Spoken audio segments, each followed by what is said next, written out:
The kitchen timer chimed at exactly 6:30 p.m. on a Tuesday in October. Sarah Morgan wiped her hands on her apron and surveyed the dining table she had just set. The ceramic plates, the ones reserved for nights when her husband Michael wasn't working late, gleamed under the pendant lights. Outside, the maple trees that lined their suburban Minneapolis neighborhood had begun their annual transformation, painting the street in warm hues of amber and crimson. "Emily, Jason, dinner's ready," Sarah called up the stairs, her voice carrying through the two-story colonial home they had purchased 8 years ago, when Emily was just starting kindergarten.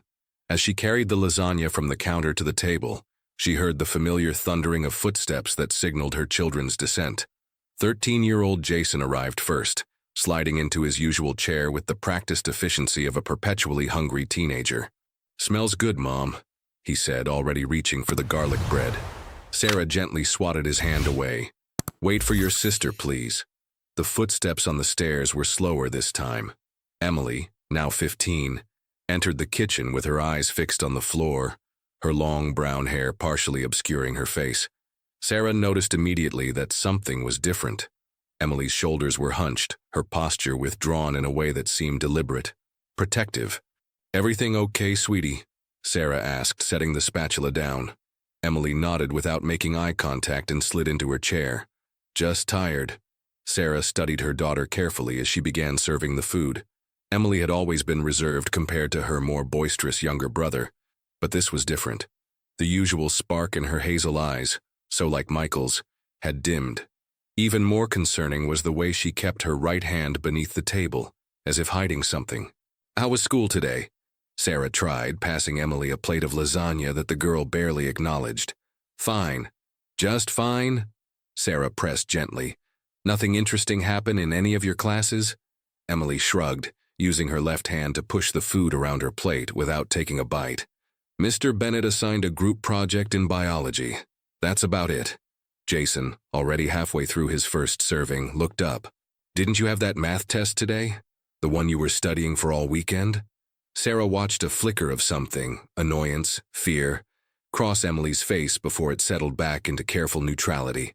"It got moved to Thursday," Emily said, her voice flat.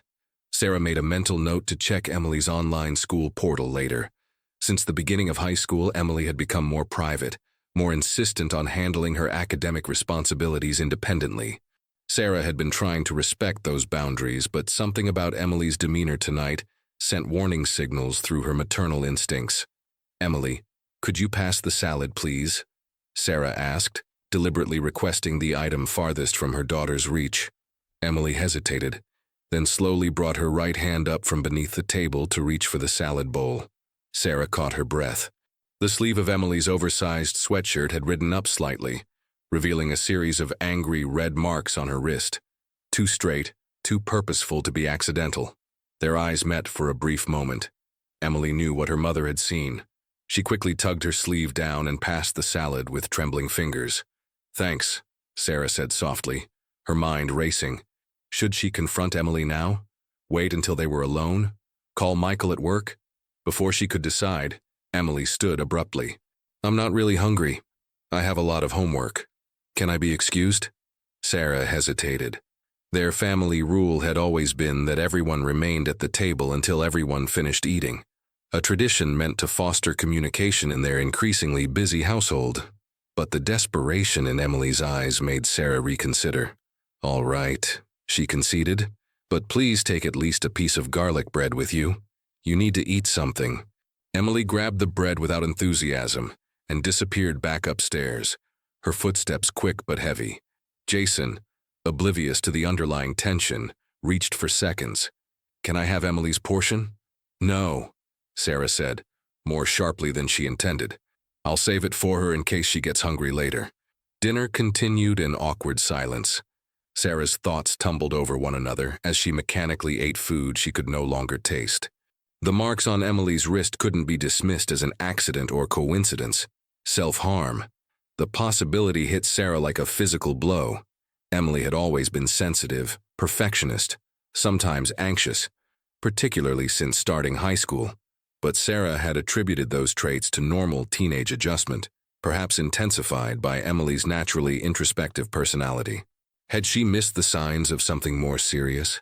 Had she been too preoccupied with her job at the dental office, too distracted by the daily routine of managing a household to notice her daughter's pain? After dinner, Sarah sent Jason to do his homework while she cleaned up the kitchen, her movements automatic as her mind continued to race. She needed to talk to Emily, but she also knew that approaching the situation incorrectly could cause her daughter to retreat further.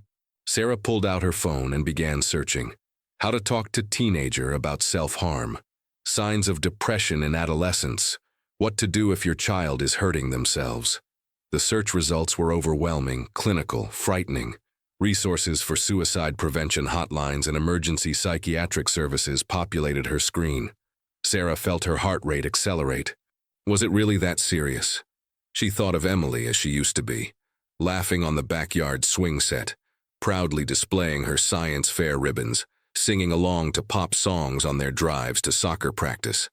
When had that happy child begun to disappear? Sarah was so absorbed in her research that she jumped when her phone vibrated with an incoming call. Michael's name flashed on the screen. "Hey," she answered, trying to keep her voice steady. "Hi," Michael replied. "Just letting you know I'm wrapping up. Should be home in about 30 minutes. "Okay, good, that's good."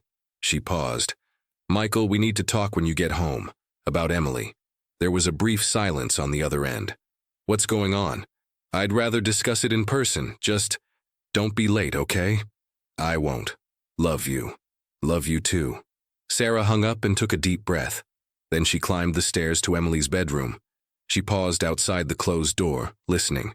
No music, no phone conversations, none of the typical sounds of teenage life. Just silence. She knocked gently. "Em, can I come in?" No response. Sarah knocked again, a little louder. "Emily, honey, I'd like to talk to you." "I'm doing homework," came the muffled reply. Sarah hesitated, weighing her options. Respect Emily's space or insist on a conversation now? She chose a middle path. "I understand. I just wanted to check if you'd like something to drink. Maybe some hot chocolate? Like we used to make when you were little." The silence stretched for so long that Sarah thought Emily might not answer. Then the door opened, just a crack. Emily's face appeared in the narrow space, her eyes red-rimmed. "Maybe later," Emily said quietly. "I really need to finish this assignment." Sarah nodded, summoning a gentle smile. "Sure, honey. Dad will be home soon.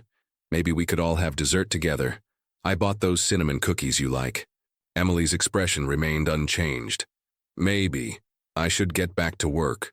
Before Sarah could respond, Emily closed the door again, the soft click of the latch somehow more devastating than a slam would have been. Sarah stood there for a moment, hand half raised toward the door. Then she retreated downstairs to wait for Michael, her mind formulating and discarding different approaches to the conversation they needed to have. Michael arrived home 40 minutes later, his tie already loosened, briefcase set down in the entryway as he found Sarah waiting in the living room. "What's going on?" he asked immediately, his forehead creased with concern. Sarah gestured for him to sit beside her on the sofa. "I think Emily might be hurting herself." Michael's expression shifted from concern to disbelief. "What? Why would you think that?" Sarah explained what she had observed at dinner. Emily's withdrawn behavior, the marks on her wrist, her refusal to eat. "Something's wrong, Michael. Really wrong." Michael ran a hand through his graying hair. "Are you sure about what you saw? Maybe it was just a scratch from gym class or art project." "No," Sarah said firmly. "These were deliberate. Multiple lines, all parallel. And it wasn't just the marks. It's her behavior. She's been different lately. More isolated, less interested in things she used to enjoy. When was the last time she went out with Mackenzie or Zoe? When did she last pick up her guitar?" Michael's resistance seemed to crumble as the evidence mounted. "What do we do? Should we confront her, take her to a doctor?" "I don't know exactly," Sarah admitted. "I've been reading about it, and most sources say we should approach the subject calmly, without judgment or accusations. We need to let her know we're here to support her, not punish her." "Should we do it tonight?" Sarah considered this.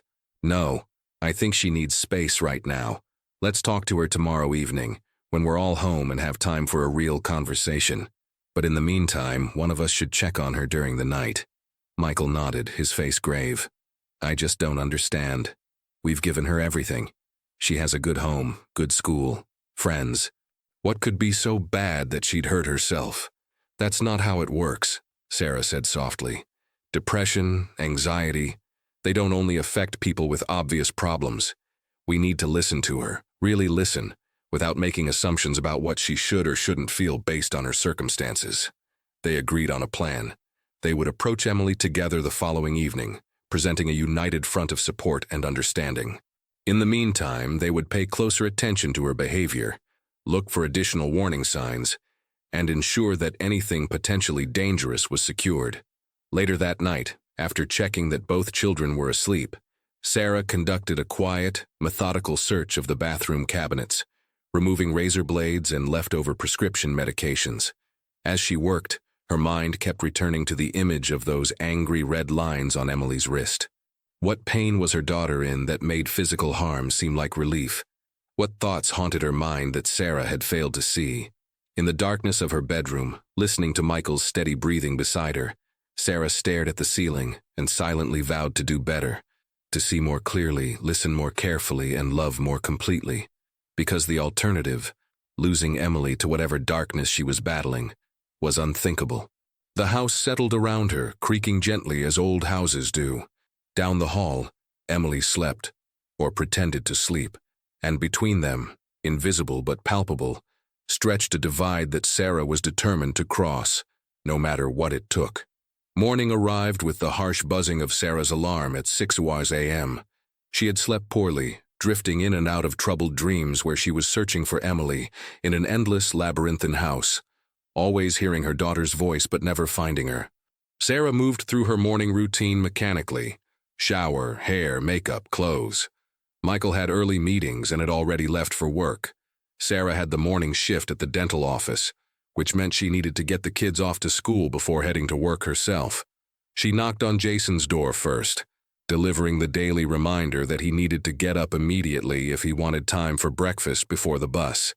Then she approached Emily's door, knocking softly. "Emily, time to get up, honey." No response. Sarah knocked again, louder. "Em?" When silence continued to be the only reply, Sarah opened the door, anxiety fluttering in her chest. The room was empty, bed already made with hospital corners, a habit Emily had developed in middle school and maintained with impressive consistency. Her backpack was gone from its usual spot by the desk. Sarah checked her watch. It was too early for Emily to have left for school. The bus wouldn't arrive for almost an hour, and Emily wasn't involved in any before-school activities on Tuesdays. She hurried downstairs, calling her daughter's name. The kitchen was empty, though evidence of breakfast, a bowl in the sink, the cereal box left on the counter, indicated Emily had eaten. Sarah was about to check the backyard when she noticed a note on the refrigerator, held in place by a butterfly magnet. "Mom, went to school early to work on a project with Zoe. See you tonight." Sarah felt a complex mixture of relief and concern. On one hand, it was good that Emily was engaging with friends and schoolwork, both potential positive signs. On the other hand, the timing seemed suspicious, as if Emily had deliberately left early to avoid interaction. With a sigh, Sarah placed the note on the counter and began preparing breakfast for Jason, who thundered down the stairs moments later, his hair still wet from the shower, tie askew on his private school uniform. "Where's Em?" he asked, grabbing the orange juice from the refrigerator. "She left early to work on a project," Sarah replied, sliding a plate of toast toward him. Jason shrugged, apparently finding nothing unusual in this explanation, and launched into a detailed description of an upcoming video game release he was excited about. Sarah nodded at appropriate intervals, grateful for her son's chatter, even as her mind remained preoccupied with Emily. After sending Jason off to the bus stop, Sarah moved about the house, gathering her purse and keys for work. As she passed through the laundry room, she noticed Emily's soccer uniform in the hamper. Today was Wednesday. Emily had soccer practice after school on Wednesdays. Had she forgotten her uniform, or was she planning to skip practice? On impulse, Sarah pulled out her phone and texted Emily. "Noticed you left your soccer uniform at home. Do you need me to bring it to school?" The 3 dots that indicated Emily was typing appeared almost immediately, which suggested to Sarah that her daughter was not actually engaged in project work with Zoe. After a moment, the message came through. No thanks. Not feeling well. Coach already knows I'm skipping today. Another red flag. Emily never voluntarily missed soccer, even when she was genuinely ill.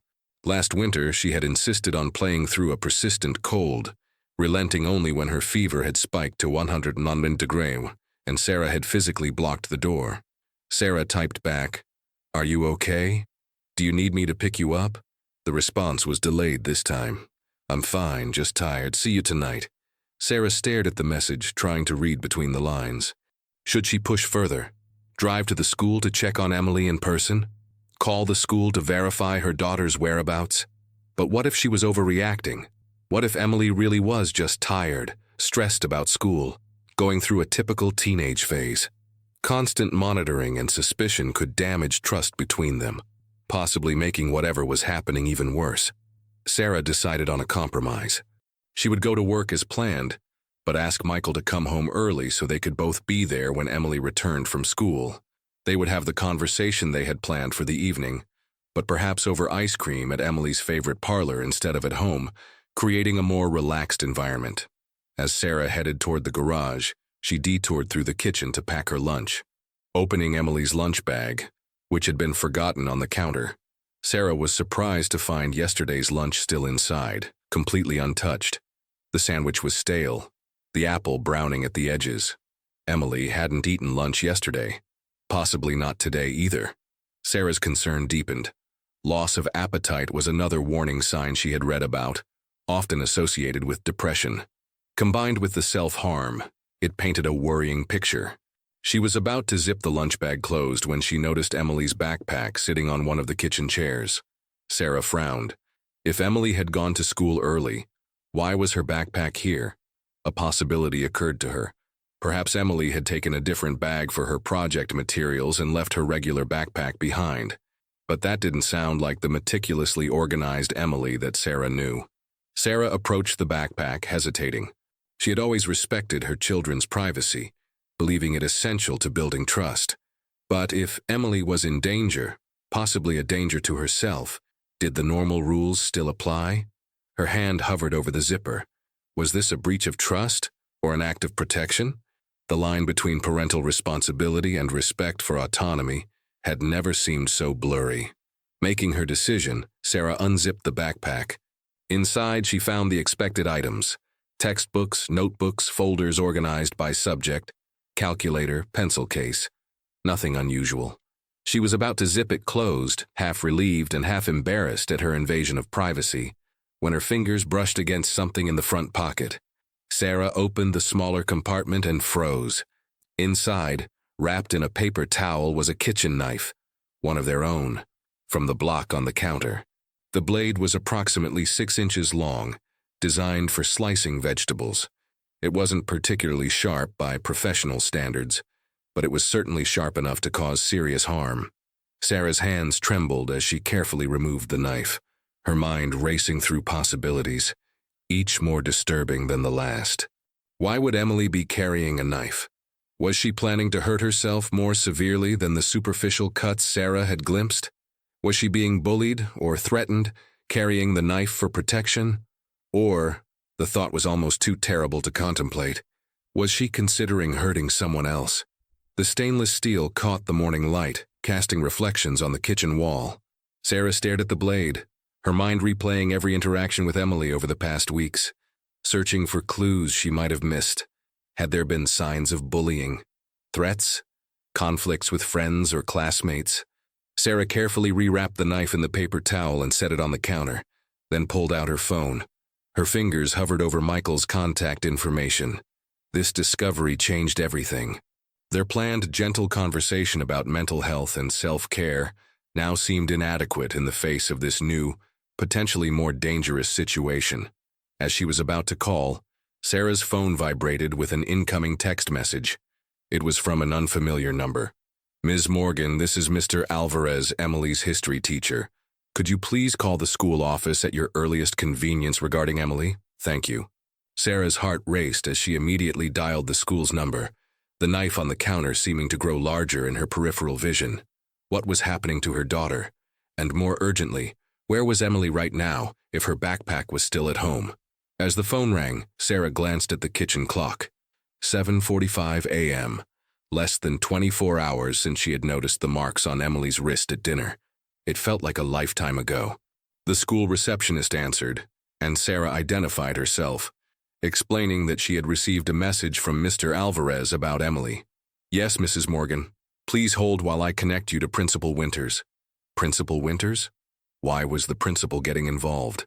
Sarah's anxiety spiked as she waited, her free hand unconsciously moving to touch the wrapped knife, as if physical contact with the disturbing object might somehow provide answers. "Mrs. Morgan?" The principal's voice was professional but gentle. "Thank you for calling back so quickly. I wanted to inform you that Emily is here in my office. She's safe, but she's quite upset. We've had a situation this morning that I think we need to discuss in person. Would it be possible for you to come to the school right away?" "I'll be there in 15 minutes, Sarah promised, already reaching for her keys. As she drove to the school, the knife secured in a plastic bag and tucked into her purse, Sarah tried to prepare herself for whatever might be waiting. But nothing could have prepared her for the sight of her daughter sitting in the principal's office, eyes red and swollen from crying, hands clenched tightly in her lap, and beside her a girl Sarah didn't recognize, sporting a black eye and a defiant expression. Principal Winters rose from behind her desk. "Mrs. Morgan, thank you for coming so quickly. Please have a seat. We have quite a bit to discuss." Sarah sat beside Emily, who wouldn't meet her eyes. The knife in her purse seemed to grow heavier by the second. Whatever was happening with her daughter, it was clearly more complicated, and possibly more dangerous than she had imagined. And now, sitting in this sterile office with the weight of dread in her stomach, Sarah realized that the dinner the previous evening had merely been the first sign of a storm that had been brewing for much longer than she knew. Principal Winters folded her hands on the desk, her gray suit and carefully styled silver bob projecting the perfect blend of authority and approachability. The office walls were lined with degrees, awards, and student artwork, a calculated balance of credentials and compassion. "Mrs. Morgan, I'm dealing with a serious situation involving Emily and Caitlin here," she began, gesturing to the girl with the black eye. "This morning, before first period, there was an altercation in the girls' restroom." Sarah darted a glance at Emily, who continued to stare resolutely at her hands. "What kind of altercation?" Sarah asked, her mouth suddenly dry. Principal Winters adjusted her reading glasses. "According to witnesses, Caitlin confronted Emily near the sinks. Words were exchanged, and the situation quickly escalated to pushing. Caitlin suffered minor injuries when she fell and hit her face against a paper towel dispenser." The principal turned her gaze to Caitlin. "However, what makes this situation particularly concerning is what happened next. Caitlin claims that Emily threatened her with a knife." Sarah felt the blood drain from her face. The knife in her purse suddenly seemed to burn through the leather, announcing its presence. Multiple students who witnessed the incident corroborated this claim. Principal Winters continued. "When security arrived, no weapon was found. Emily has denied having a knife, but given the seriousness of the accusation and the number of witnesses, I had no choice but to call you in and begin our weapons violation protocol." Sarah took a deep breath. "Principal Winters, I believe I can shed some light on this situation." She reached into her purse and carefully placed the plastic bag containing the knife on the desk. "I found this in Emily's backpack this morning, after she had apparently left for school." Emily's head snapped up, eyes widening in shock and betrayal. "You went through my stuff?" "Emily, please," Principal Winters interjected. "This is very serious. Is this the knife witnesses described?" Emily's face crumpled, tears spilling down her cheeks. "I wasn't going to use it," she whispered. "I just wanted her to leave me alone." The principal's expression was grave. "So you did bring a knife to school and threaten another student with it?" "No," Emily protested. "I mean, yes, I brought it, but I didn't have it today. I left my backpack at home, and I never threatened her. I never even took it out. I just told her I had it." Sarah's mind was reeling. "Emily, why would you bring a knife to school at all?" "Because they won't stop," Emily said, her voice breaking. "They've been torturing me for months and nobody does anything about it." Caitlin scoffed. "Nobody's torturing you, you're just a drama queen." "Caitlin," Principal Winters warned, You'll have your chance to speak. Sarah turned to Emily, trying to make sense of what she was hearing. Who's been torturing you? What do you mean? Emily wiped her eyes with her sleeve, inadvertently revealing the marks on her wrist that Sarah had noticed at dinner. Principal Winter's gaze flickered to them momentarily before returning to Emily's face. Caitlin and her friends, Emily said. They started a page about me online. They photoshopped pictures of me to make me look disgusting. They post horrible comments. They tell everyone I'm a freak. Her voice dropped to a whisper. They told everyone to stay away from me because I like girls. Sarah fought to keep her expression neutral despite her shock. Emily had never mentioned questioning her sexuality. Was this true, or just another cruel rumor designed to isolate her daughter? That's a lie, Caitlin interjected. We didn't start that page. And anyway, everyone knows you've been crushing on Melissa since freshman year. We just stated the obvious. Enough, Principal Winters said firmly. Caitlin, you're already in a precarious position. I suggest you remain silent until your parents arrive. She turned back to Sarah and Emily. Mrs. Morgan, regardless of the circumstances, bringing a weapon to school is an extremely serious violation. The minimum consequence is suspension, but expulsion is also on the table. Wait, Sarah said, struggling to process everything. You're saying Emily is being bullied? For how long has this been going on? Principal Winters sighed. This is the first I'm hearing of it. Emily has never reported any bullying incidents to me or her guidance counselor. Because it doesn't help, Emily exclaimed. Adults always say to tell someone, but when you do, it just gets worse after. Sarah felt a wave of guilt wash over her. Had she been so preoccupied with work and running the household that she'd missed her daughter being systematically tormented? The signs had been there. Emily's increasing isolation, her reluctance to discuss school or friends, her diminishing enthusiasm for activities she once loved. I'd like to see this online page, Sarah said firmly. Emily's face flushed. Mom, no, it's humiliating. Mrs. Morgan, Principal Winters intervened. While I understand your concern about the bullying allegations, we need to address the weapon issue first. Our school has a zero-tolerance policy. I'll need to convene a disciplinary committee this afternoon to determine the appropriate consequences. Sarah straightened in her chair. With all due respect, Principal Winters, I think we need to look at the complete picture here. If my daughter has been subjected to systematic harassment that has been allowed to continue unchecked, that context matters enormously. I agree it matters, the principal replied. But it doesn't negate the fact that Emily brought a deadly weapon to school and, by her own admission, informed another student she had it, which could reasonably be construed as a threat. I understand, Sarah said, trying to remain calm despite the storm of emotions brewing inside her. But I'd like to know what the school has been doing about this bullying situation. As I mentioned, this is the first I'm hearing. Then perhaps that's the problem, Sarah interrupted, surprising herself with her forcefulness. If students don't report bullying because they believe nothing will be done, something is broken in the system. Principal Winters's expression tightened. Mrs. Morgan, I can assure you that Lakeview High takes bullying very seriously. We have anti-bullying programs, anonymous reporting systems, and trained counselors, but we can only address issues we're made aware of. Mom, Emily whispered, tugging at Sarah's sleeve. Can we just go home? Please?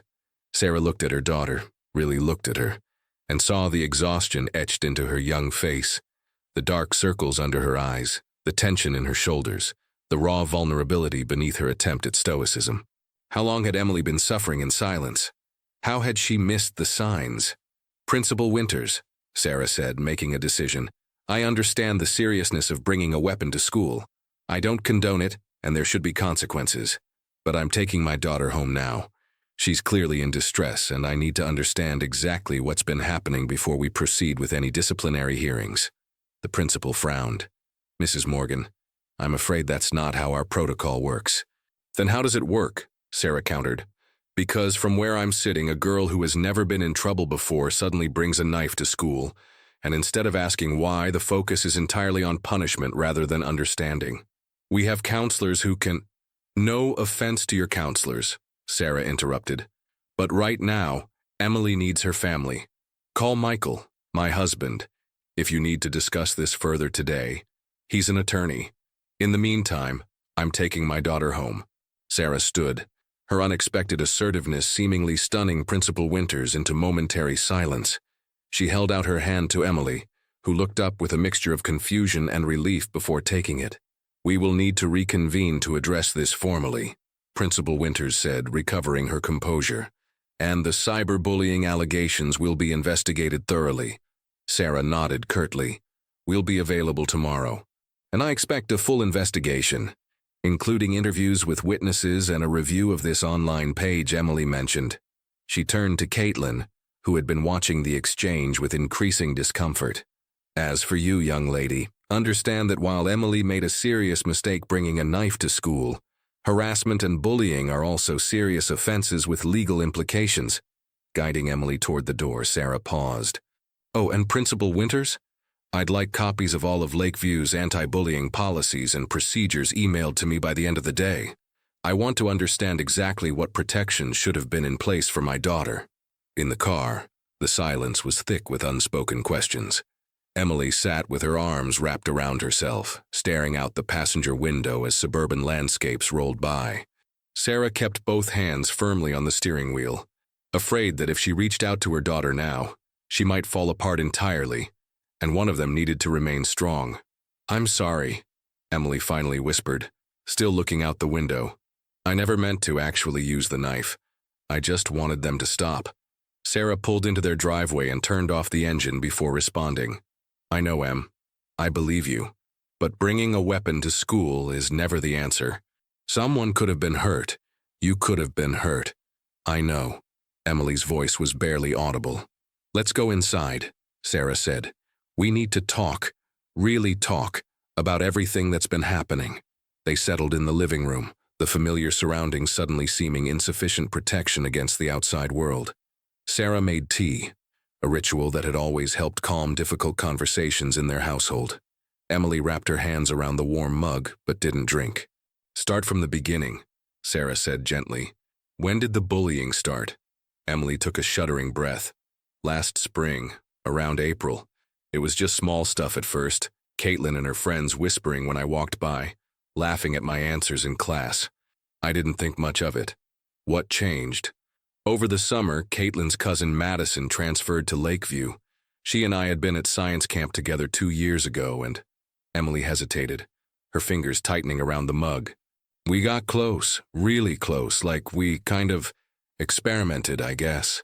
Sarah kept her expression neutral despite her surprise. "Experimented?" "We kissed," Emily said, her cheeks flushing.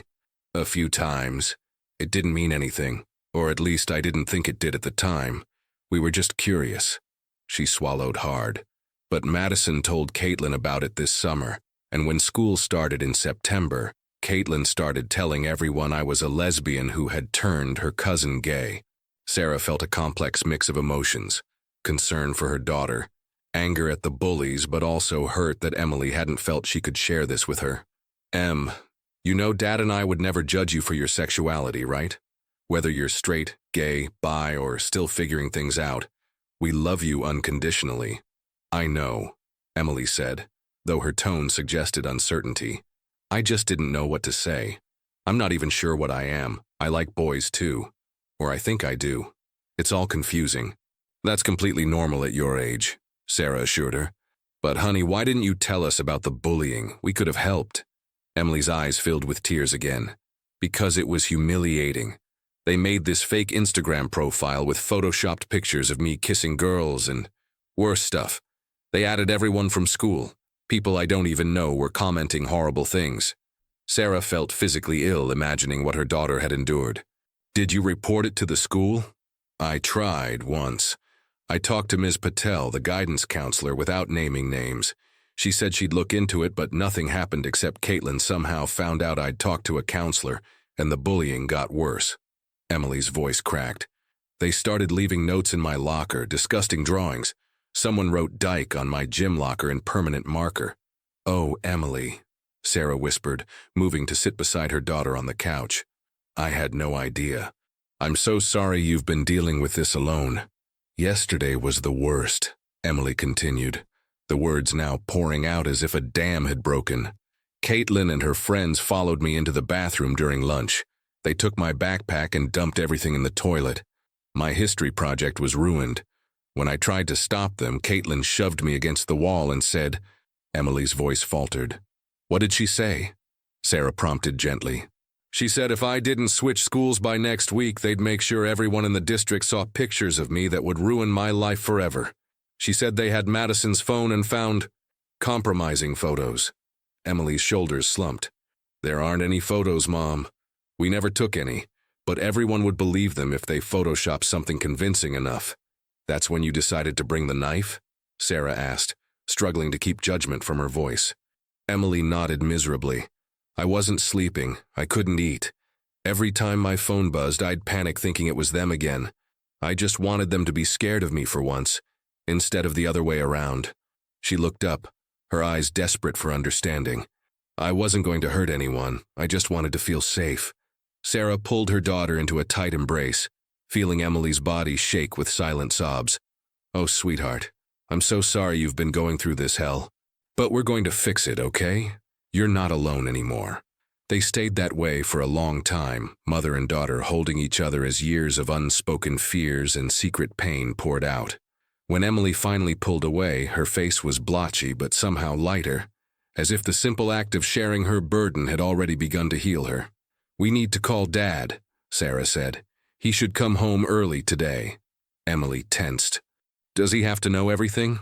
About Madison, I mean? Sarah considered this. That's up to you, honey, but Dad loves you unconditionally just like I do. Nothing you could tell him would change that. I know, Emily said. Can I tell him in my own time? Of course, but we do need to talk about the knife incident and the bullying. That can't wait. Sarah called Michael, giving him an abbreviated version of the situation and asking him to come home immediately. Then she called her office, explaining that she had a family emergency and wouldn't be in for the rest of the day, possibly longer. While they waited for Michael to arrive, Sarah asked Emily to show her the Instagram page. Emily reluctantly retrieved her phone and pulled up the account, named Emily the Freak, with a profile picture of Emily's face crudely photoshopped onto a body that was definitely not hers. Sarah scrolled through the content, each post making her stomach twist with a combination of nausea and fury. Doctored images showing Emily in compromising positions, screenshots of private conversations that had been manipulated to make innocent comments sound sexual or deviant, videos of Emily going about her school day, clearly filmed without her knowledge, with cruel captions and derisive commentary. Most disturbing were the comments, hundreds of them, ranging from casual cruelty to explicit threats. Some came from accounts Sarah recognized as belonging to Emily's former friends. Others were anonymous, hiding behind random usernames to spew their venom. Have you saved all of this? Sarah asked, her voice tight with controlled anger. Emily nodded. Screenshots in a folder. I was keeping them in case. I don't know, in case someone finally believed me. Good. That was smart. We'll need those. Sarah handed the phone back, unable to stomach any more of the cruelty displayed there. Emily, this is illegal. What they're doing is cyberbullying, harassment, and in some cases might even qualify as threats. We're going to report this, not just to the school, but to the police. Emily's eyes widened. The police? Mom, that will make everything worse. No, honey. What would make things worse is letting this continue. Sarah's voice was firm. This isn't just kids being mean. This is systematic harassment. It's criminal behavior. Michael arrived 30 minutes later, his face etched with concern. Sarah had rarely seen her husband leave work in the middle of the day. His position as a corporate attorney typically kept him chained to his desk through endless meetings and conference calls. But today, he had dropped everything without hesitation. What's going on? He asked as soon as he entered, his eyes going immediately to Emily. Sarah explained the situation. The knife, the confrontation at school, the months of bullying that had led to Emily's desperate act. Michael listened without interrupting, his expression growing increasingly grim. Let me see this Instagram account, he said when Sarah finished. Emily hesitated. Dad, it's really bad. I need to see it, Em. Please. Emily handed over her phone, looking miserable as Michael scrolled through the account, his jaw tightening with each swipe. "This is defamation," he said finally, "and harassment, and probably violates about a dozen other laws." He handed the phone back to Emily. "We're going to handle this, sweetheart. I promise you." "How?" Emily asked, her voice small.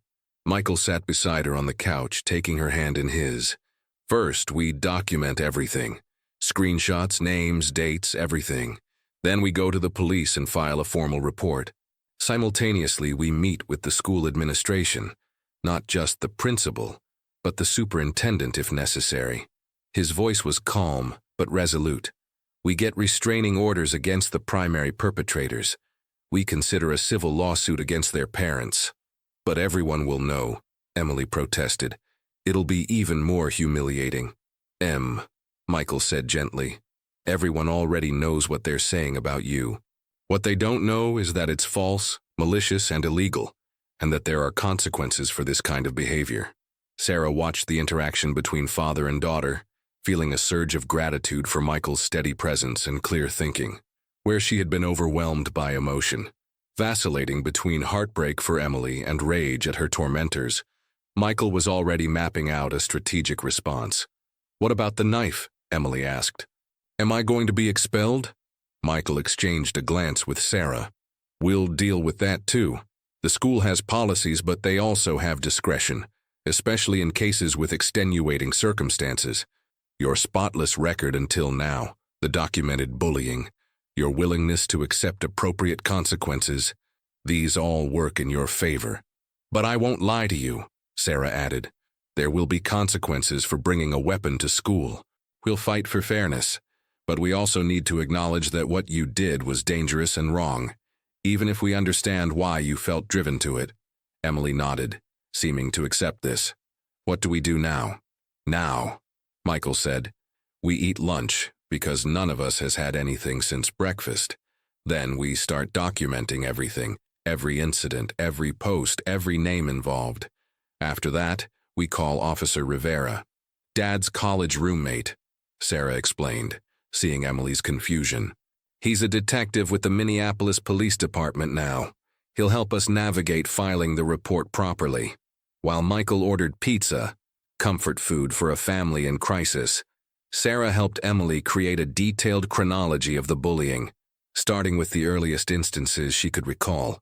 It was painful work, requiring Emily to relive months of torment. But Sarah could see that the methodical documentation was also empowering her daughter in some small way. Each incident recorded was an acknowledgement that what had happened to her was real, significant, and worthy of response. As they worked, Sarah's phone chimed with an incoming email from Principal Winters, the anti-bullying policies she had requested. She skimmed them quickly, noting the stark contrast between the school's stated commitment to a harassment-free learning environment and the reality Emily had experienced. The pizza arrived, and they took a break to eat, the familiar comfort of cheese and pepperoni offering a momentary respite from the heaviness of the day. Jason would be home from school soon, and they would need to decide how much to share with him.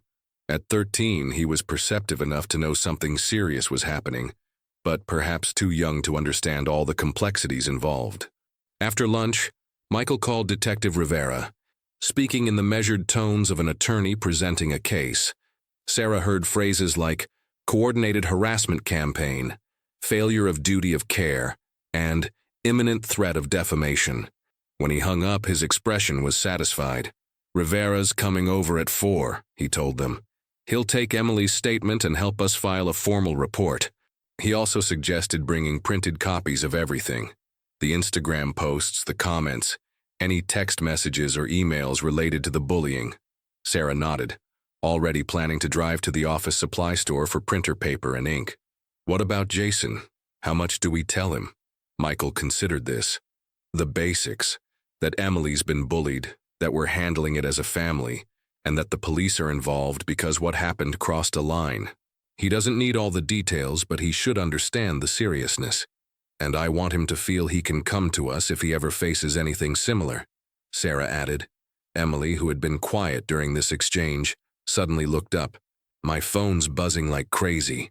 She pulled it from her pocket, her face paling as she read the screen. It's blowing up with texts from people at school. Someone posted on the fake account that I threatened Caitlin with a knife and got arrested. She turned the phone to show them a new post on the Emily the Freak account. A crudely photoshopped image of Emily in handcuffs with the caption, "Psycho lesbian pulls knife at school, lock her up." Sarah felt a surge of protective rage. "This ends today," she said firmly. "Right now, give me your phone." Emily hesitated, then handed it over. Sarah opened the Instagram app, navigated to the fake account, and hit the report button. She methodically reported every single post for harassment, false impersonation, and hate speech. Then she blocked the account from Emily's profile and, for good measure, deactivated Emily's Instagram temporarily. "There," she said, handing the phone back. "Step 1. Now they can't reach you directly anymore. They'll just find other ways," Emily said wearily. "Maybe," Michael acknowledged. "But now we're ahead of them. We have documentation of everything they've done so far. We have the authorities involved. And most importantly," he squeezed Emily's shoulder, "you're not facing this alone anymore." The front door opened and closed, announcing Jason's arrival from school. The family fell silent, watching as he bounded into the living room, then froze, taking in the unusual tableau of his entire family gathered in the middle of a weekday.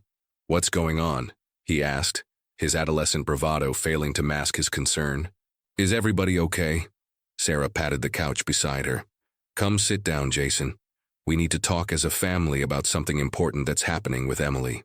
As Jason cautiously took a seat, looking between his parents and sister with growing apprehension, Sarah realized that this moment, painful as it was, represented a turning point.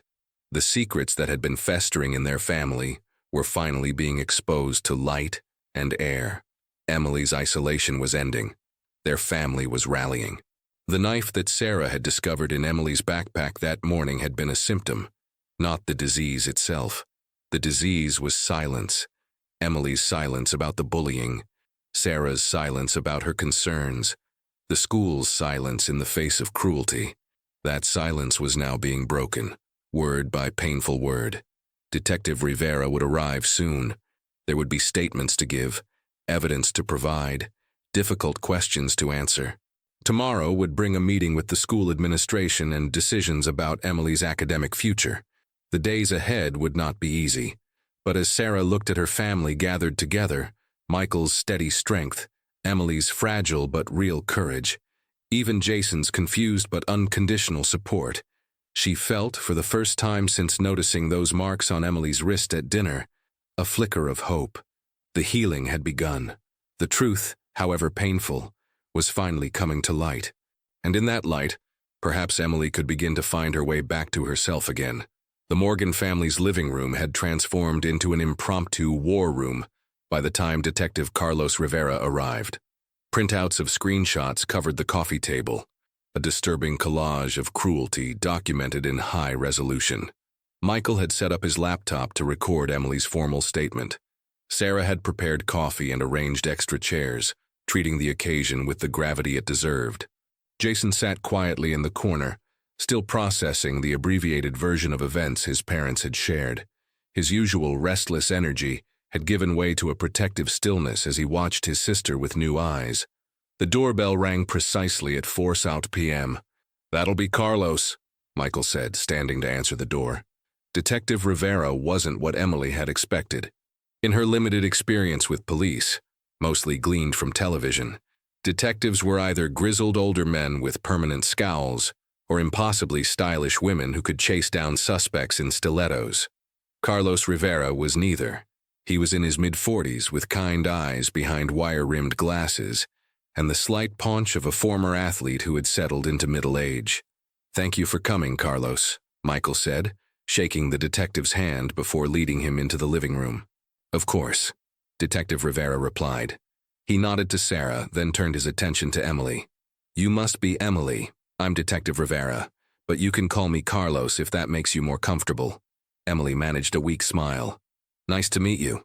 I wish it were under better circumstances," the detective said, taking the seat Michael offered. He set his official-looking briefcase on the coffee table but didn't immediately open it. Instead, he leaned forward, his manner conversational rather than interrogatory. Before we get into the formal statement, I'd like to just talk for a bit, if that's okay with you. Emily nodded cautiously. Your dad gave me a brief overview, but I'd like to hear directly from you what's been happening. He glanced at the pile of printouts. I see you've been thorough with documentation, which is excellent. That will help us tremendously. Emily looked to her parents, who nodded encouragingly. Taking a deep breath, she began to recount her ordeal. The escalating harassment that had begun in April, Madison's betrayal, the creation of the fake Instagram account, the bathroom confrontation that had led to her bringing the knife to school. Detective Rivera listened without interruption, occasionally making notes but mostly maintaining eye contact, his expression attentive and non-judgmental. When Emily's voice cracked describing the most humiliating incidents, he waited patiently for her to collect herself. That took a lot of courage, he said when she had finished. Thank you for sharing your story with me. Now I need to ask you some specific questions to clarify a few points, and then we'll make your formal statement. Is that okay? Emily nodded. First, regarding the Instagram account, have you been able to identify who specifically created and maintains it? Caitlin Barnes is the main one, Emily said. But her friends Alexis Chen and Brooke Donovan post stuff too. Sometimes they tag themselves accidentally or mention inside jokes that only they would know.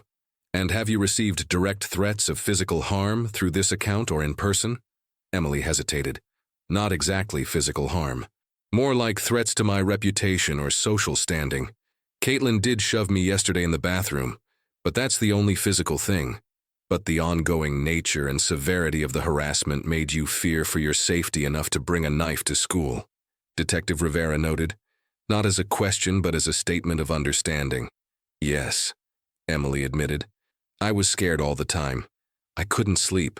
I started hurting myself. She unconsciously tugged at her sleeve, covering the marks on her wrist. I just wanted them to leave me alone. Detective Rivera's expression remained professional, but his eyes reflected compassion. I understand. Now, about the knife incident this morning. You stated to Principal Winters that you told Caitlin you had a knife, but didn't actually have it with you. Is that correct? Yes. I left my backpack at home this morning deliberately.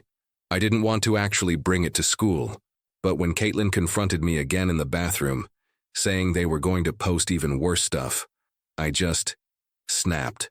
I told her I had a knife in my backpack and that she should stay away from me. Emily's voice dropped. I wanted her to be scared. I wanted to feel powerful instead of terrified for once. Thank you for being honest, the detective said.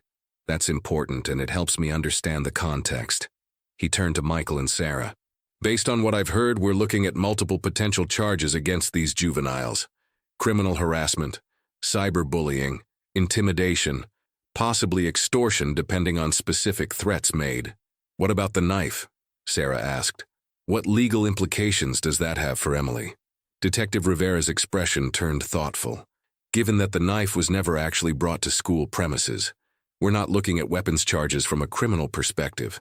The school's administrative consequences are separate, of course, but from my standpoint, Emily's actions were clearly a response to ongoing and severe harassment. So what happens next? Michael asked. I'll take Emily's formal statement today, the detective explained. Then we'll file an official police report. You've already documented the online harassment extensively, which is excellent. Based on this evidence, we'll open an investigation. That will include interviews with the alleged perpetrators and witnesses. He turned back to Emily. I have to be honest. This process can sometimes be slow and difficult. Are you prepared for that? Emily's voice was small but determined. If it makes them stop, yes. It will, Carlos assured her. At minimum, once formal charges are filed, the court can issue no-contact orders, requiring these students to stay away from you physically and cease all online communication about or directed at you. That would be a good start, Michael said. Detective Rivera nodded, then opened his briefcase and pulled out an official-looking form. All right, Emily, let's get your formal statement on record. For the next hour, Emily methodically recounted her experiences, with Detective Rivera guiding her through the necessary details. Dates, times, specific incidents, names of potential witnesses. Sarah marveled at her daughter's composure. The girl who had been hiding in her room just 24 hours earlier was now facing her nightmare head-on, her voice gaining strength with each page of the statement. When they finished, Carlos collected the printouts of the Instagram posts, carefully placing them in labeled evidence envelopes. "What about school tomorrow?" Sarah asked as the detective packed up his materials. "Should Emily return or wait until after we meet with the administration?" "That's ultimately a family decision," Detective Rivera said, "but I'd recommend waiting. Once Principal Winters reviews the evidence we've collected and understands the full context, she may take a different view of the situation. And frankly, a day or two away from that environment might be good for Emily right now." "I agree," Michael said. "Emily should stay home tomorrow. I'll contact Principal Winters tonight and request a meeting for Thursday morning." "I'll make myself available for that meeting if you'd like," Carlos offered. Sometimes having an official police presence helps school administrators recognize the seriousness of a situation. "That would be incredibly helpful," Sarah said gratefully. As Detective Rivera prepared to leave, he paused to address Emily directly. "I want you to know something. What you did today, coming forward, making a statement, that took real courage. Most kids in your situation never report it. They suffer in silence until something worse happens." His expression was solemn. "You've not only helped yourself, but you may have made it easier for the next student to speak up too." Emily managed a genuine smile for the first time that day. "Thank you." After the detective left, the family settled into an exhausted silence. The emotional toll of the day was evident on all their faces. Jason, who had remained uncharacteristically quiet throughout the police interview, finally spoke up. "Is there anything I can do to help?" he asked, his voice cracking slightly with the unpredictability of adolescence. Emily looked surprised by the question. "I don't think so, but thanks for asking." "I could beat them up," Jason offered, half seriously. "I'm pretty sure I could take Caitlin." "Jason," Michael warned, though there was a hint of amusement in his tone. "What? She deserves it," Jason insisted. "No more talk about violence," Sarah said firmly. "We're handling this the right way." Later, after dinner had been ordered and eaten without much conversation, Sarah found Emily sitting alone on the back porch swing. The evening air was crisp with approaching winter, but her daughter seemed oblivious to the cold, staring out at the darkening yard. "Mind if I join you?" Sarah asked. Emily shifted to make room. Sarah sat beside her and they swung gently for a few moments in companionable silence. "I keep thinking about tomorrow," Emily finally said. "Everyone at school will be talking about what happened. They probably already are." "Probably," Sarah agreed, seeing no point in sugarcoating the truth. "But you won't be there to hear it. And by the time you go back, the school will have taken action against Caitlin and her friends." "You really believe that?" "I do. Principal Winters may have been focused on the knife incident today, but once she sees the evidence and understands what drove you to that point, she'll have to act. The school has legal obligations to protect students from harassment." Emily leaned her head against Sarah's shoulder, a gesture of trust she hadn't offered in months. "I'm sorry I didn't tell you what was happening sooner." "Oh, Em." Sarah wrapped an arm around her daughter. "I'm sorry I didn't notice. I should have seen the signs that something was wrong." "You did, though," Emily said. "Last night at dinner, you noticed the cuts." She pulled back her sleeve, revealing the thin red lines on her wrist that had first alerted Sarah to the crisis. "I thought I was being so careful, but you saw right through me." Sarah gently traced the marks with her fingertip. "Why, Emily? When did this start?" "About a month ago," Emily admitted. "It was after a particularly bad day at school. Caitlin had managed to convince my lab partner to switch groups, and suddenly I was alone again, watching everyone else pair up. I came home and just felt nothing, like I was completely numb. The cutting made me feel something, even if it was pain." She looked up at her mother, her eyes pleading for understanding. "I know it sounds crazy." "It doesn't sound crazy at all," Sarah said, choosing her words carefully. "It sounds like you were desperate for relief from an unbearable situation.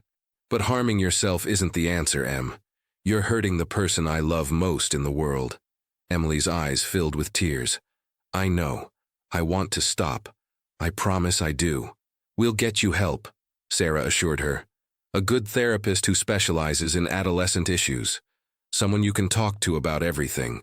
The bullying, your feelings about Madison, the self-harm. Someone who isn't mom or dad. Okay, Emily agreed quietly. But promise me something, Sarah continued. Promise me you won't do it again. If you feel the urge, come find me or Dad. Day or night, no matter what. We'll drop everything. I promise, Emily whispered. They sat together as darkness fell completely, the porch light creating a small pool of warmth around their swing. Sarah found herself thinking about the knife again, that ordinary kitchen implement that had transformed overnight into a symbol of how desperate her daughter had become. Had she really failed Emily so completely that a knife had seemed like her only defense? Mom, Emily's voice broke into her thoughts. Do you think because of Madison, do you think I might be gay? The question caught Sarah off guard, though perhaps it shouldn't have. She considered her response carefully. I think you're 15 and figuring things out. I think sexuality exists on a spectrum, and many people your age are exploring where they fall on that spectrum. Most importantly, I think whatever the answer turns out to be, it changes nothing about how much Dad and I love you. Emily seemed to absorb this. What if other people don't feel that way? What if Grandma and Grandpa, or people at church, or… Let me worry about that, Sarah interrupted gently. Anyone who can't accept and love you exactly as you are will have to answer to me and your father. Emily managed a small smile. Dad did seem pretty fierce today. Your father would move mountains for you, Em. We both would. As if on cue, Michael opened the back door. Everything okay out here? It's getting cold. We're good, Sarah said. Just talking. Well, come inside soon before you freeze. I made hot chocolate. With the mini marshmallows? Emily asked, sounding momentarily like a much younger child. Michael smiled. Extra marshmallows for you. Always. After he went back inside, Emily turned to Sarah. I think I'd like to go to bed early tonight. I'm completely exhausted. Of course, Sarah said, standing and offering her hand to help Emily up from the swing. But have your hot chocolate first. Dad's hot chocolate is medicinal. It cures everything from broken hearts to scraped knees. I don't think it's going to cure all of this, Emily said, gesturing vaguely to encompass the entirety of the situation. No, Sarah agreed. That's going to take time and work and probably some difficult days ahead. But it's a start.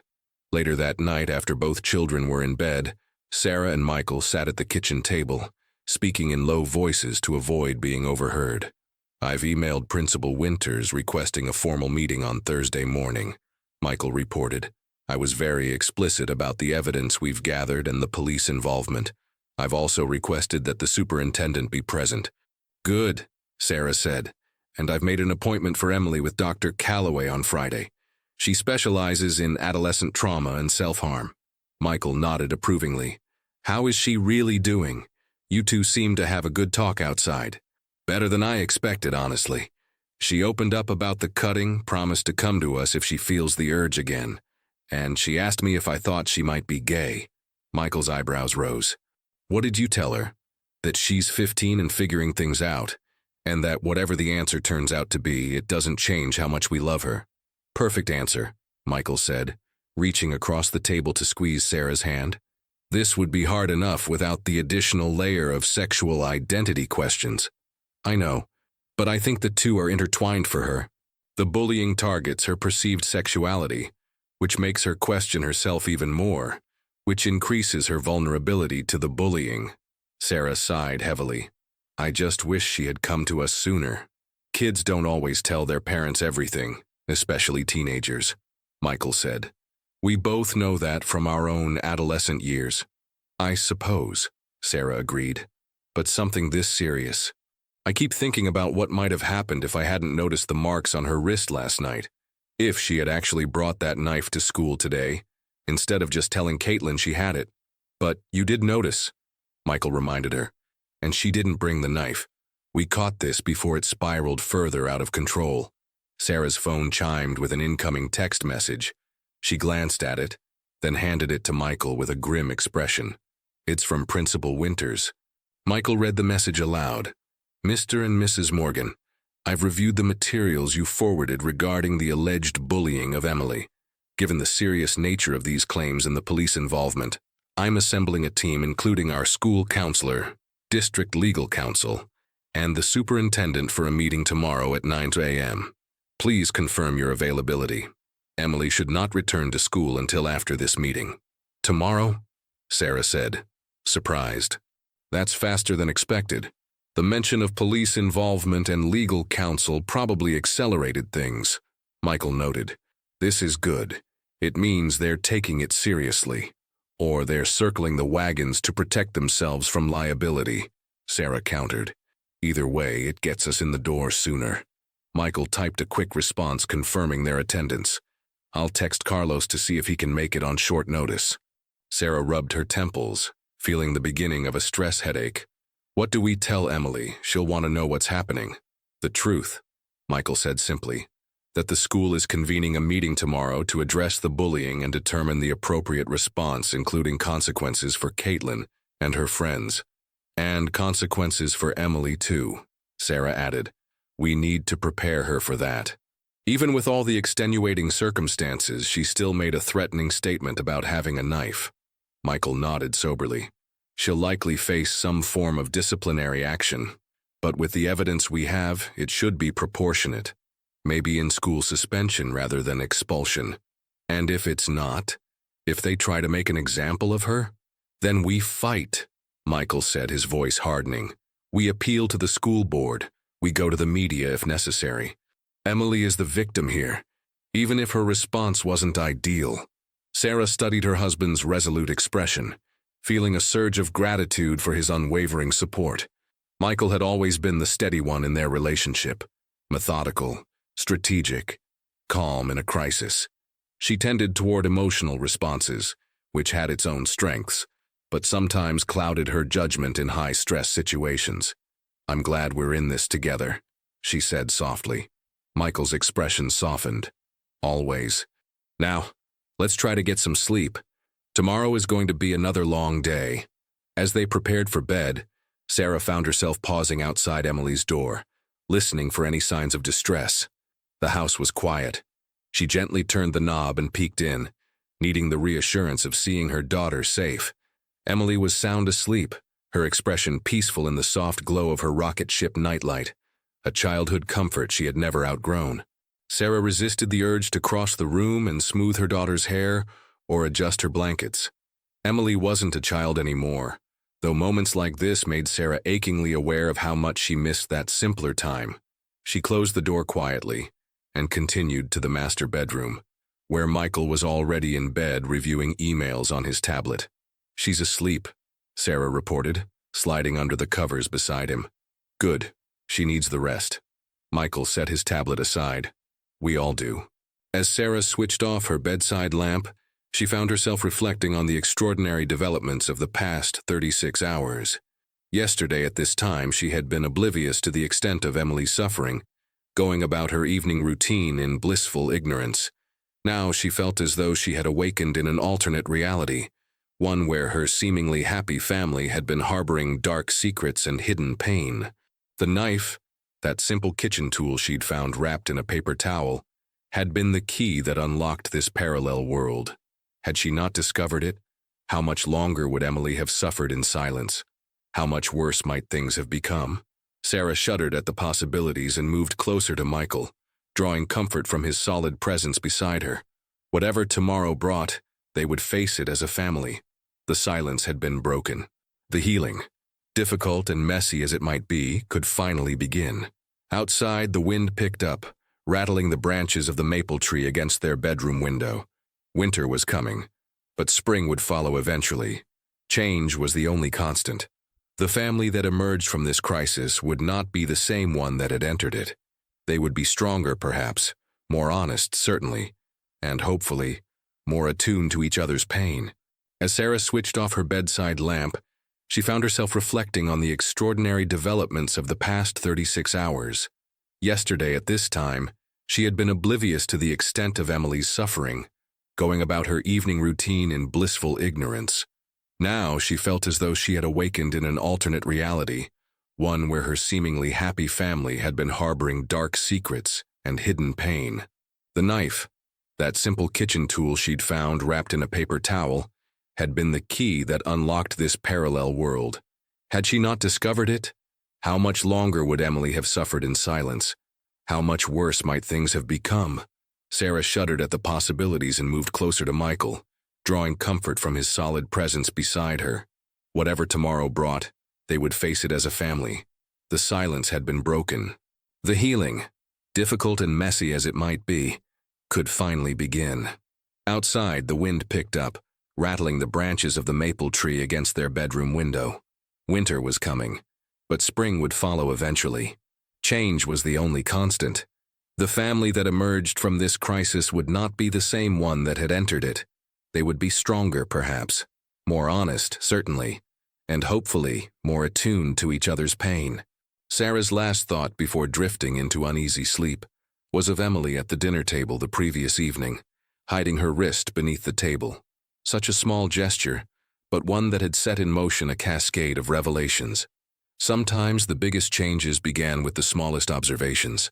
Sometimes salvation came from simply paying attention. Sarah woke before her alarm, anxiety pulling her from sleep. The digital clock read 5:17 a.m. Beside her, Michael slept soundly, his breathing deep and rhythmic. She envied his ability to compartmentalize, to set aside worry long enough to rest. She slipped quietly from bed and padded downstairs to the kitchen. The house was still, wrapped in early morning silence. Sarah started the coffee maker and mentally rehearsed the upcoming meeting with school officials. Footsteps sounded on the stairs. To her surprise, Emily appeared, already dressed despite the early hour. "You're up early," Sarah observed, reaching for a second mug. "Couldn't sleep, too nervous about the meeting." Sarah poured coffee for both of them. "That's understandable, but remember, you don't have to attend if you don't want to. Dad and I can handle it." "I want to go," Emily said firmly. "It's about me. I should be there." They sipped their coffee in companionable silence as dawn brightened the kitchen. Michael joined them shortly after 6, already dressed in one of his court suits, a deliberate choice that signaled his approach to the day. "I spoke with Carlos this morning," he reported. "He'll meet us at the school at 8:45 with copies of the police report and documentation of the harassment charges." "Will Caitlin and her parents be there?" Emily asked, her voice tight. "No," Michael assured her. "This meeting is specifically about your situation. There will be a separate hearing regarding Caitlin and her friends later." Jason stumbled into the kitchen around 6:30, bleary-eyed in his pajamas. He stopped short at the sight of his family already assembled and fully dressed. "What's happening?" he asked, confusion evident. "Why is everyone up?" "We have an important meeting at Emily's school," Sarah explained. "You'll be going to school as usual, but we'll drop you off early." Jason's eyes darted between his parents and sister. "Is this about yesterday, the bullying stuff?" "Yes," Michael confirmed. "We're meeting with the principal to discuss how to address the situation." Jason sat at the table, uncharacteristically serious. "Are they going to expel those jerks?" "They should." "What? It's true, they're horrible," Jason insisted. "Derek Wilson, his sister's in Emily's grade. He told me some of the stuff they've been saying about Em. It's disgusting." Emily's head snapped up. "You knew about the bullying?" Jason looked uncomfortable. "Not all of it, just I've heard stuff. I thought it was just normal high school drama." "Why didn't you say anything?" Emily asked, more curious than accusatory. Jason shrugged. "I didn't know it was serious, and you always act like I'm just your annoying little brother, like you don't want me involved in your life." Emily was quiet for a moment. "I'm sorry if I made you feel that way. I didn't mean to." "It's okay," Jason mumbled. Then, with surprising maturity, he added, "I'm sorry I didn't tell anyone what I heard. Maybe it would have helped." Michael checked his watch. "We should get ready. Jason, go get dressed. We'll drop you off at school on our way." Detective Rivera was waiting in the school parking lot when they arrived. "Good morning," he greeted them. "Are we ready for this?" "As ready as we can be," Michael replied. "Emily," Carlos said, "remember, you're not on trial here. You're a victim who responded to an intolerable situation.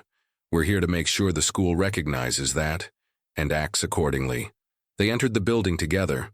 Emily tensed as they passed the girls' bathroom, where the confrontation with Caitlin had occurred. Principal Winters' assistant immediately ushered them into a conference room, rather than the office.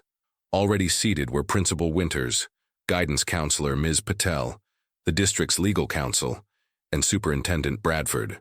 "Thank you for coming," Principal Winters began, her tone markedly different from the previous day, less authoritative, more conciliatory. "We appreciate your willingness to address this situation promptly." "Of course," Michael replied smoothly.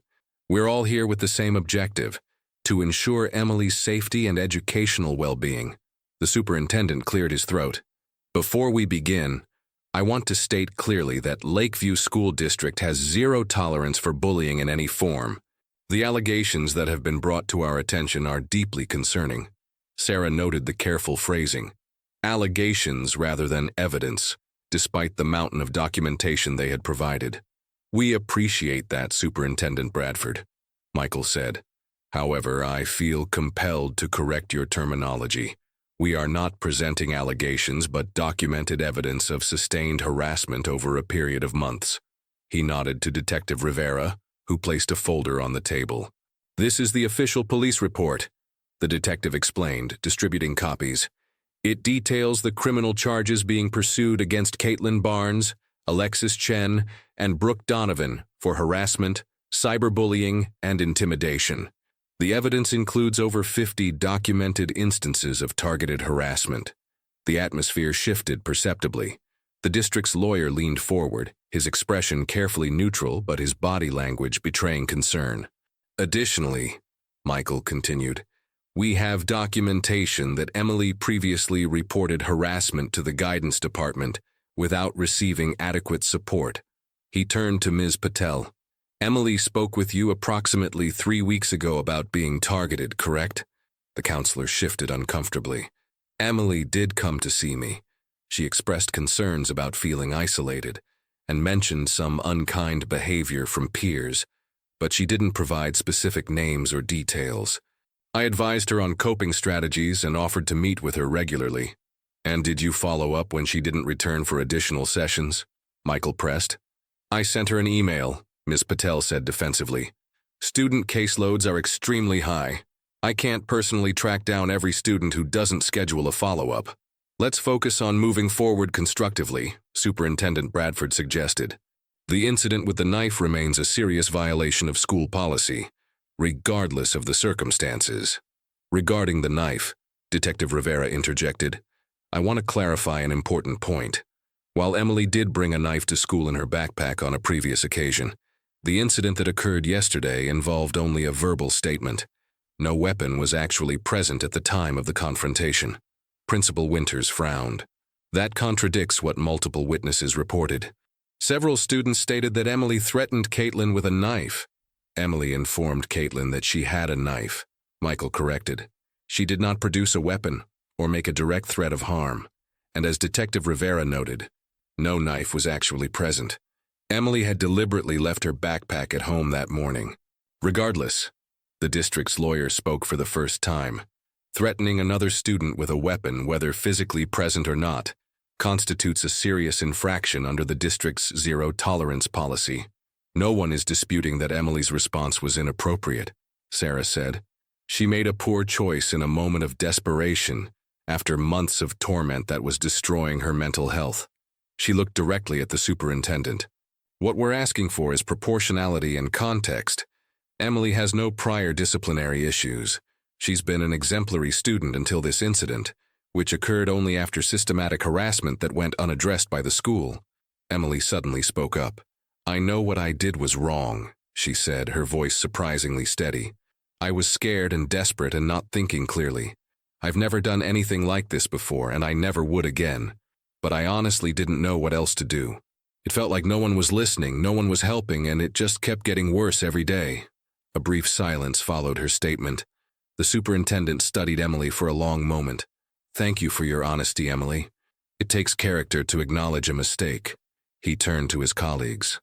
"I believe we need to consider this situation in its entirety, not as isolated incidents." After nearly 2 hours of discussion, Superintendent Bradford cleared his throat. I believe we've heard enough to make some determinations. Emily will serve a 3-day in-school suspension, starting tomorrow. During this time, she'll work with the guidance counselor to develop strategies for handling conflict appropriately. She'll also write a reflection paper on alternative ways she could have addressed the situation. Additionally, the school will immediately implement a safety plan for Emily. This will include modifications to her schedule to minimize contact with the students involved in the bullying, regular check-ins with Ms. Patel, and a designated staff member she can approach at any time if she feels threatened. Principal Winters nodded. We'll also address the bullying situation directly. Caitlin Barnes, Alexis Chen, and Brooke Donovan will face appropriate disciplinary action according to our code of conduct. Given the evidence presented, this will likely include suspension and possibly more severe consequences. And the Instagram account? Sarah pressed. The cyber harassment? The account has already been reported to Instagram for terms of service violations, the superintendent assured her. Additionally, we'll be implementing mandatory digital citizenship training for all students, with specific focus on cyberbullying. There's one more thing, Emily said softly. Will I have to see Caitlin and her friends when I come back? I don't think I can handle that right away, Principal Winters replied. Caitlin, Alexis, and Brooke will be serving out-of-school suspensions while their cases are reviewed. By the time you return, they will not be present. Furthermore, when they do return, their schedules will be adjusted to minimize contact with you. Relief washed over Emily's face. Thank you. Outside in the parking lot, Detective Rivera said his goodbyes, promising to keep them updated on the legal proceedings. Once he had driven away, the three Morgans stood together in the weak October sunshine. You were amazing in there, Sarah told Emily, pulling her into a hug. Really? Emily asked, sounding genuinely surprised. Absolutely, Michael confirmed. Your statement about acknowledging your mistake but explaining your desperation was perfect. It showed maturity and self-awareness. As they drove home, Emily finally spoke. Do you think it will actually get better?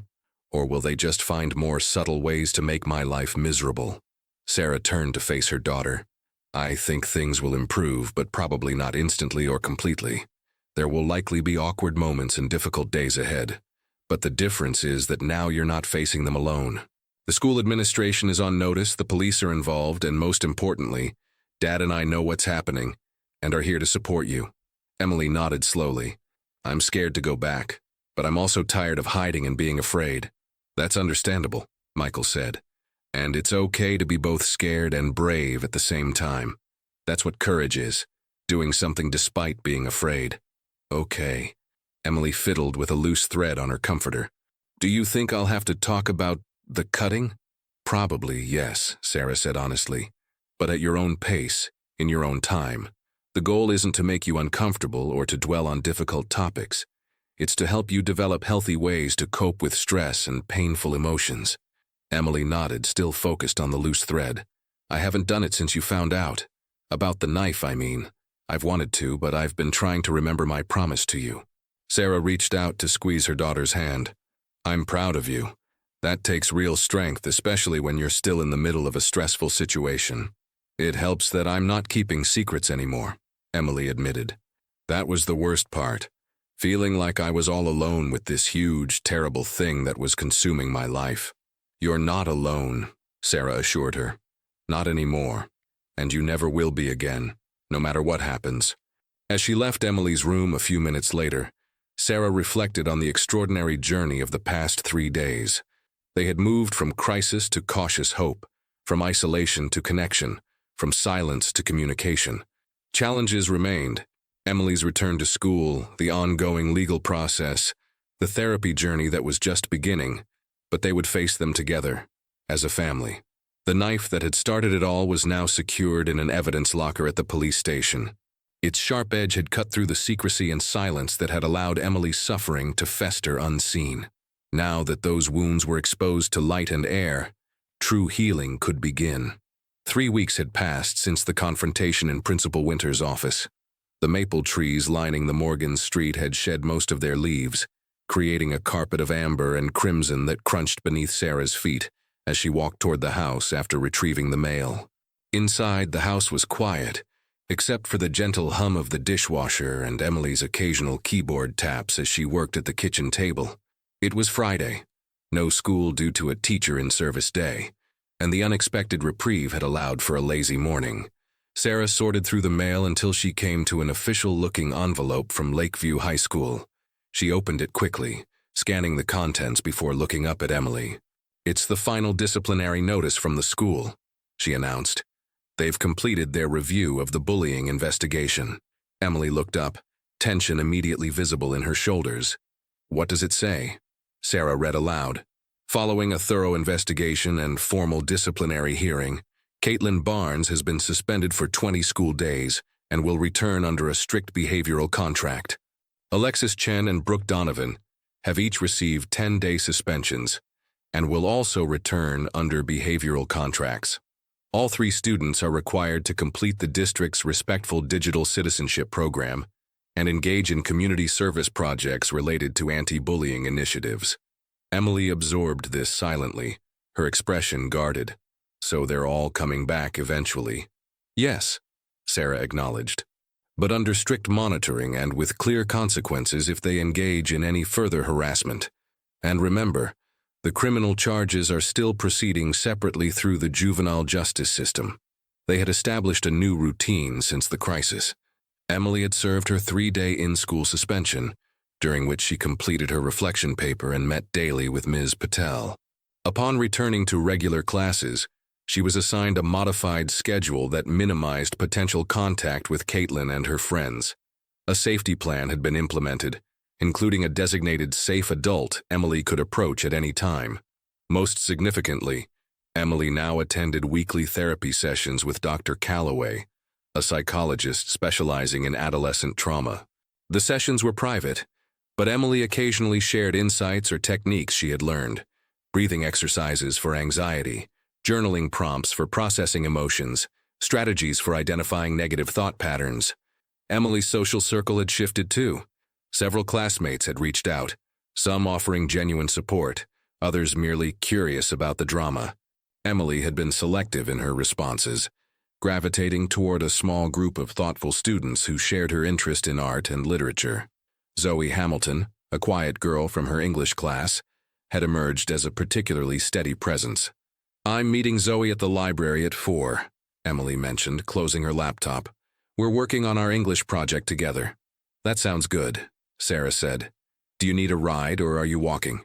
"Walking. It's not that far and it's nice out." Sarah nodded, pleased by this small assertion of independence. In the immediate aftermath of the incident, Emily had been reluctant to go anywhere alone. Her willingness to walk to the library represented progress. "Before you go," Sarah said, "I wanted to ask about Thanksgiving next week. Grandma called wondering if there's anything special you'd like her to prepare." Emily considered this. "Her pumpkin cheesecake? The one with the ginger snap crust?" "I'll let her know," Sarah promised, relieved by this show of enthusiasm. Food had been a struggle since the crisis, Emily's appetite diminishing during the worst of the bullying, then slowly returning as the situation stabilized. As Emily gathered her books to leave, Sarah noticed her pause before the hall mirror, studying her reflection with thoughtful attention. "Everything okay?" Sarah asked. Emily nodded. "Just thinking about haircuts. Dr. Calloway and I talked about how changing something physical can sometimes help when you're trying to make internal changes too, like an outward symbol of transformation." "Interesting concept," Sarah said. "Are you considering cutting your hair?" "Maybe. Nothing dramatic, just a change." Emily fingered the ends of her long brown hair. "I've worn it the same way since 6th grade. Well, if you decide you want a cut, let me know. We could go to that salon downtown you liked last time." Emily smiled, a genuine smile that reached her eyes, a sight that had become more frequent, but still carried the power to lighten Sarah's heart. "Thanks, Mom. I'll think about it." After Emily left, Sarah found herself at loose ends in the suddenly quiet house. She considered catching up on laundry or starting dinner preparations, but a restlessness drove her instead to Emily's bedroom. She paused at the threshold, conscious of respecting her daughter's privacy, while also determined not to return to the well-intentioned ignorance that had allowed Emily's suffering to go unnoticed for so long. The room had transformed subtly. The walls, once covered with posters of bands and movies, now featured more personal artwork, some of Emily's own drawings and photographs. On the bulletin board above her desk, Emily had created what Dr. Calloway had suggested calling a wellness map, a collage of resources, affirmations, and strategies for maintaining mental health. Phone numbers for the crisis text line and suicide prevention hotline were prominently displayed, not because Emily was currently suicidal, but as a safeguard for difficult moments. The bathroom door stood ajar, revealing the neat counter. No razor was visible. By mutual agreement, Emily was using an electric shaver for now, a temporary measure while she developed healthier coping mechanisms. Sarah's phone buzzed with a text message from Emily. Ran into Madison on the way to the library. She asked if we could talk. I'm going to hear what she has to say. Don't worry, we're in public and Zoe is here too. Sarah paused, unsure how to respond. Madison, Caitlin's cousin and the girl whose revelations had triggered the bullying, had been a peripheral figure in the aftermath of the crisis. Are you sure you're ready for this? She typed back. You don't have to do this today. The response came quickly. I think I am. Actually, I think I need to. Better to face it now than spend Thanksgiving break dreading it. Okay, Sarah replied. Call if you need me. Love you. Sarah spent the next hour alternating between half-hearted attempts at household chores and frequent glances at her phone.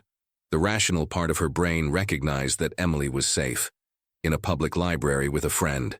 The protective parent part of her brain flooded her system with adrenaline at the thought of Emily facing another potentially painful confrontation. She had just settled on the couch with a cup of tea when her phone buzzed again. This time it was Michael. Just checking in. Quiet day? Mostly, she replied. Emily's at the library with Zoe working on a project, and she ran into Madison. Michael's response came after a brief delay. How do you feel about that? Sarah smiled at the carefully neutral phrasing, so typical of Michael's thoughtful approach. Nervous but trying to trust Emily's judgment. She feels ready for the conversation. She's stronger than we sometimes remember, Michael replied, and she has better tools now. This was true. In the weeks since the crisis, Emily had acquired an impressive array of emotional and psychological resources. Therapy techniques, supportive friends, honest communication with her parents, a safety plan at school.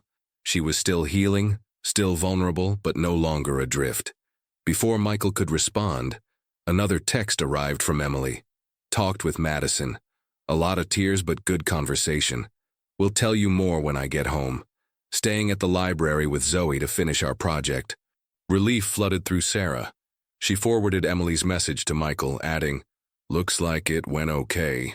His response was immediate. See you all at dinner. Jason was the first to arrive home, bursting through the door with the limitless energy of a 13-year-old who had spent the day engaged in virtual adventures. Hey, Mom, he called, heading straight for the kitchen. What's for dinner? Lasagna, Sarah answered, following him. It's in the oven already. How was your day? Awesome. Derek and I reached level 23 in Warriors of Zeralth. He pulled open the refrigerator door, scanning for snacks. Is Dad home yet? He should be here soon. And Emily's at the library.